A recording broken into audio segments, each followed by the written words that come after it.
Hello,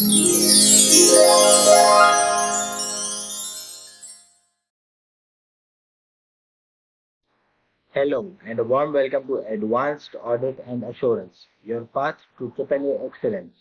If you're gearing up for the AAA exam previously recognized as the P7 exam, you're at the right place. In this video, we will walk through the past exam questions.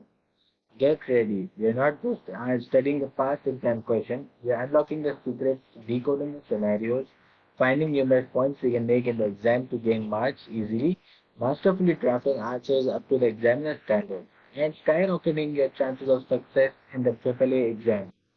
Stay tuned for game-changing insights that will transform your approach and elevate your ACCA journey. Let's go ahead. Now let us resume with the part 2 of question number 3b.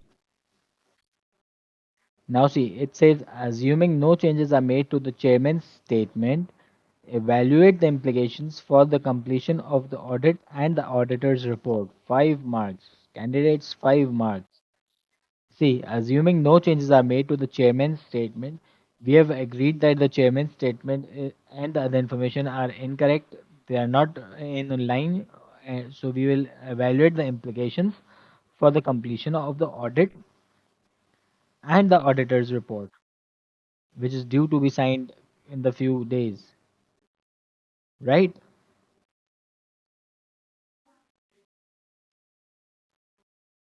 So let us draft answer for this one too. In this case, let us write down the answer for this part 2. Let's begin. Now, candidates, you must note that we've got two things to cover. Evaluate the implications for the completion of the audit, that is, implications for the completion of the audit, one part, and the on the auditor's report. Evaluate the implications on the auditor's report. So it's two parts. One, implications on the completion of the audit, and two, implications on the auditor's report. 5 marks in all. So you let's draft the points. You will see how we are drafting the points and how we are making points. And 5 marks means 5 points, short points, no detailed, only to the point and briefly explained points. So it's 5 marks for 5 points, and you will see how many points we are able to draft. Let us begin drafting our points. Now, the first thing is that the chairman's statement is misleading the users of the statement or the users of the financial statements. So, first thing which we would do is always consult the management and the chairman, right? Because chairman is the one whose statement is misleading. So we can draft a point that let us say implications. We will give a heading for the points which we are making. Like there are two parts in the question. The requirement has two parts over here. So we will make separate headings so that the examiner can identify which part we are answering. So implications for the completion of the audit, right?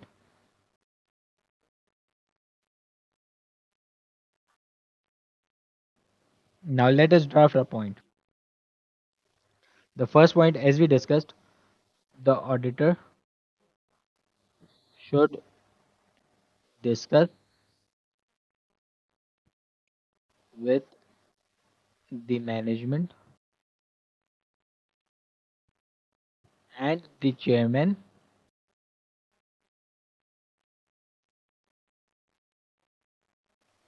the other information, rather comma, the other information in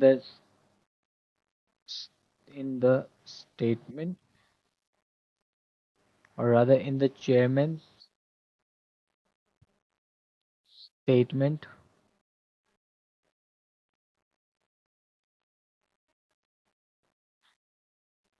is inconsistent,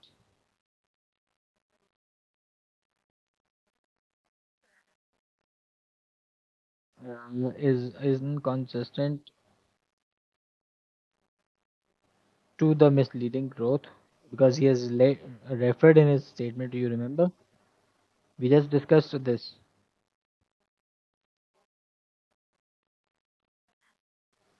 To the growth analysis.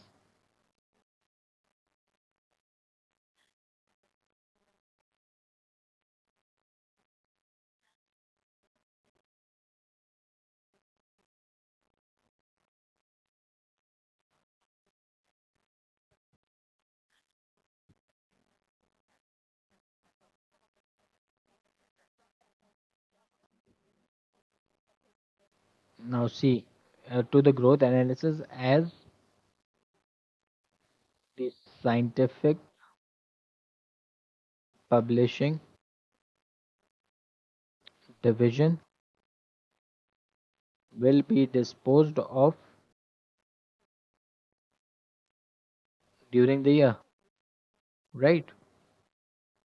The chairman states that the scientific publishing division has made a good profit and good revenue, and it will continue to, grow in the same manner. But the financial statements, the other information tells us that this is being negotiated and is at the finalization stage of, sale.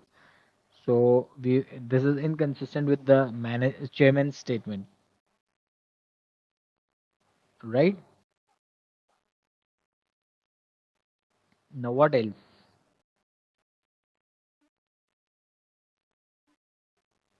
Now over here, see, we were told that the chairman is giving information about this all the departments are using recycled paper, and over here note that the audit supervisor states that at least three of the publications of Myron company sales are not prepared on recycled paper. So we are going to make a point for this one as well because it's part of the audit. Let's draft. See, the the auditor should seek further information regarding the publication, either rather publications not using the recycled paper, right? What further information should be gathered? We need the names of those publications, right? The names of those, the name of those publications should be obtained from the management,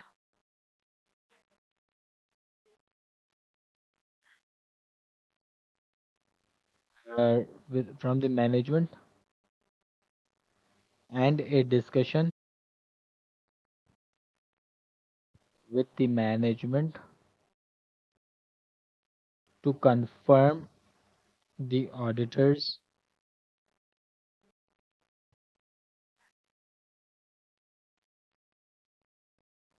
understanding, right? Because as an auditor, we have obtained this information and we need to confirm that we are in line or we have gained the correct information or not. What else can we make? Draft.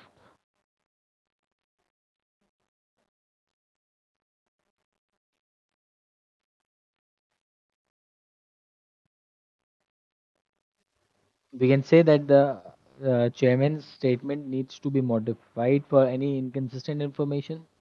Don't you think so? As an auditor, we can claim or we can get this corrected. So what we can do is the auditor should request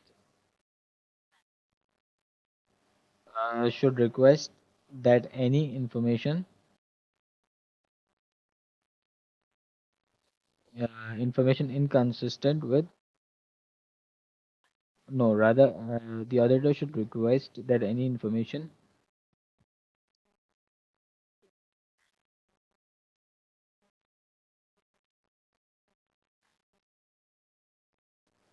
that is inconsistent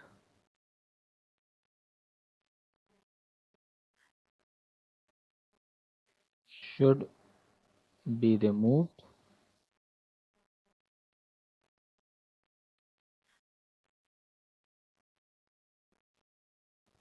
or amended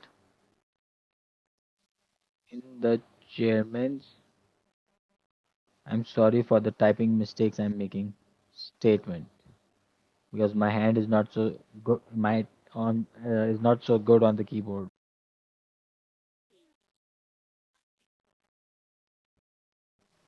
Now see, let us see again.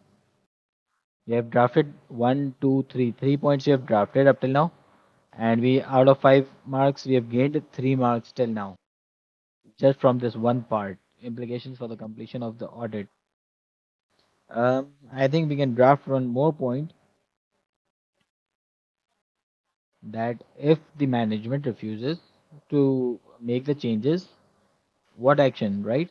If the management refuses to make the changes, then the auditor, course of action, right? You should communicate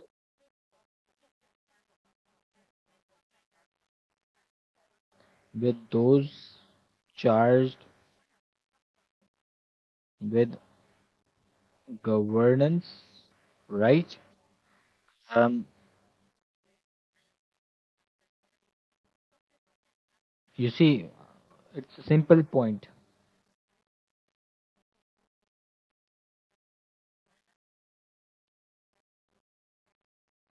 Now, let us see the second part of the requirement, that is the implications for the auditor's report. We have drafted 4 points, 4 marks. Now, implications for the auditor's report, right?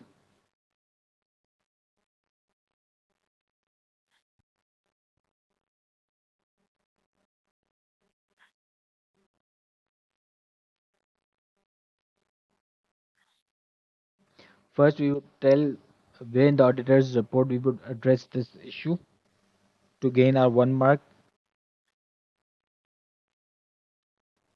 right?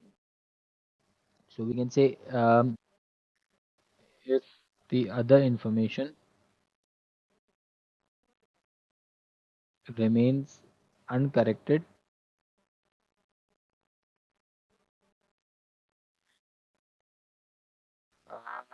if the other information remains uncorrected, the auditor should know. The auditor would address this issue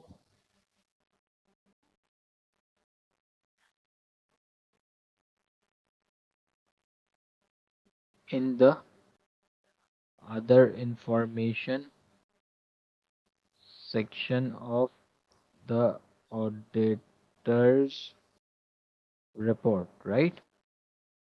So see, we have drafted 1, 2, 3, 4, 4, 5 points. We have drafted 5 marks. We have completed, but still we can draft. Uh, I think 1 or 2 more points. So let us focus on the paragraph to draft 1 or 2 more points.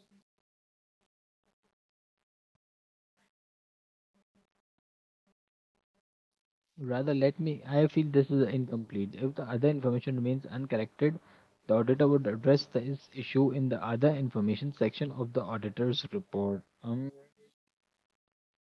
Rather, report to draw attention of the user to the misstatement in the chairman's statement. Right? Now I feel it's complete. I had a feeling that this sentence is too short and it's not stating the point completely. So I have drafted this change to like added this line further to make it a complete sentence or to give it a proper paragraph look.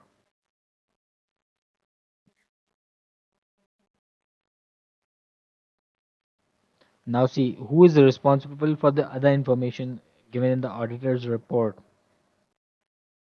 It's the management, right? So we can say that the auditor should state that the management is responsible for the other information and it's not the auditor to to reduce the liability on the auditor or bring the auditor under safe hands, under the umbrella of safe hands, right? So the auditor should state that the management is responsible for the other information, right?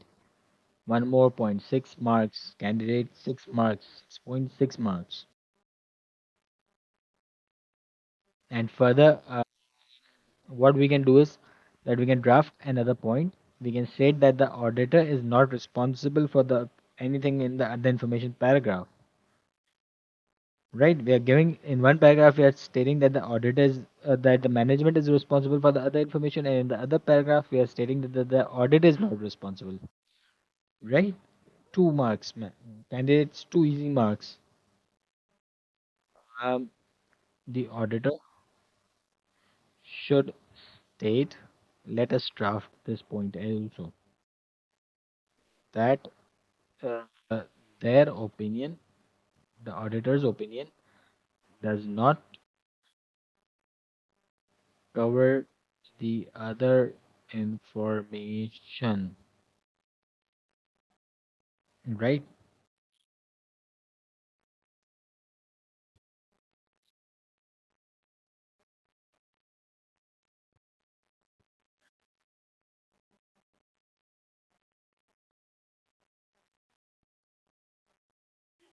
And see, this is one more point I am coming up with is this inconsistency is with the chairman's statement, not the audited report. The audited financial statements are not involved in this case. It's the chairman's statement which is inconsistent with the audit financial statements.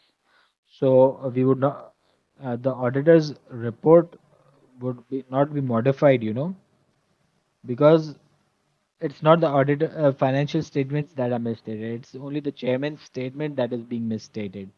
So we can draft a point for telling the opinion is not modified, and one more mark will be covered. So it makes it 1, 2, 3, 4, 5, 6, 7, and this one which we are supposed to draft now 8 points. Candidates 8 points, 8 marks.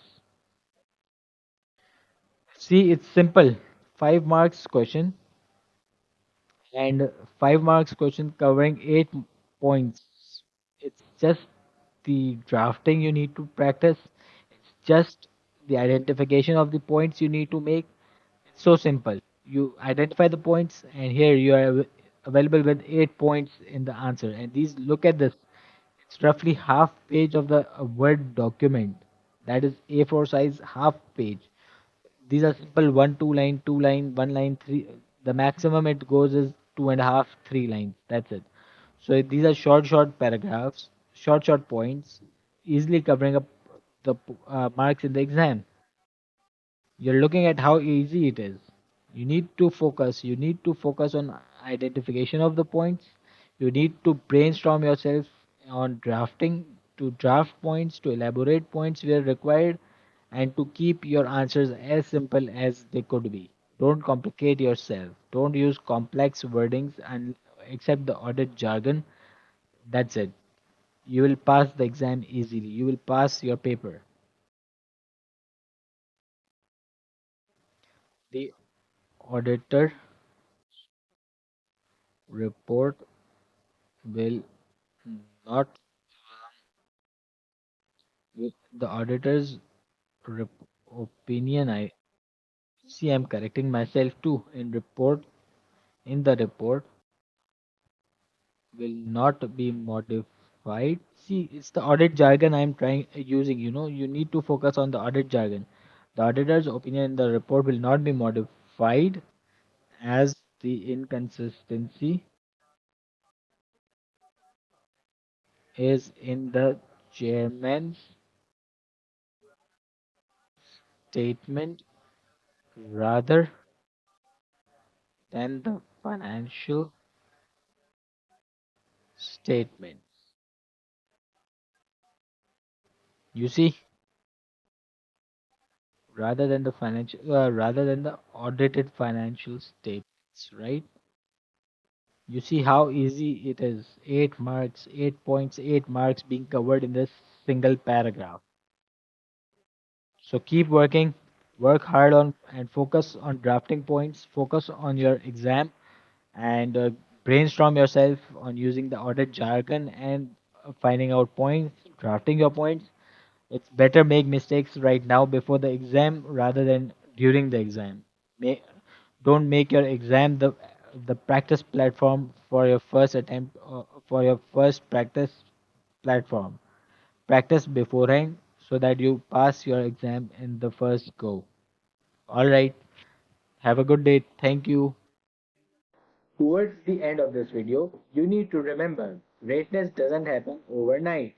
It's the result of continuous effort, boundless curiosity, and a thirst for improvement. Investing time in these videos and engaging with past AAA exam questions is an investment in the brighter future you're shaping up. Keep your focus sharp, your learning continuous, and your eyes focused on your goals. Best of luck as you navigate your studies. May your dedication lead you to success in the AAA exam.